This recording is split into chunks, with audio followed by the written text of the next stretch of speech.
تعيش الكرة الإفريقية على وقع جدل جديد بعد تفجر قضية تتعلق بشبهة تعاطي المنشطات داخل صفوف المنتخب السنغالي، وهي القضية التي وصلت إلى أروقة محكمة التحكيم الرياضي الطاس، ما يهدد بفتح فصل قانوني ورياضي حساس قد تكون له تبعات كبيرة على سمعة أسود التيرانجا.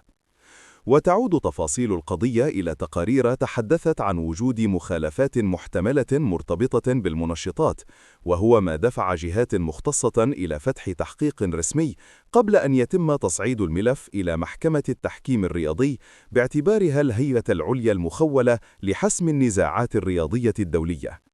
هذه الخطوة تؤكد خطورة الملف، خاصة في ظل القوانين الصارمة التي تفرضها الوكالة العالمية لمكافحة المنشطات (WADA) على جميع الاتحادات والمنتخبات.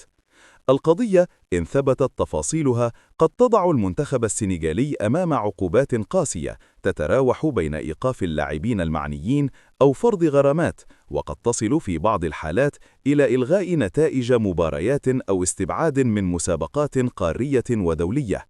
وهو ما من شأنه أن يؤثر بشكل مباشر على صورة المنتخب الذي يعد من أبرز القوى الكروية في إفريقيا خلال السنوات الأخيرة. في المقابل، يلتزم الاتحاد السنغالي لكرة القدم الصمت الحذر في انتظار ما ستسفر عنه التحقيقات والإجراءات القانونية الجارية، بينما تترقب الجماهير الإفريقية بقلق كبير مآل هذه القضية، خاصة وأنها تمس مبدأ النزاهة واللعب النظيف داخل المستطيل الأخضر.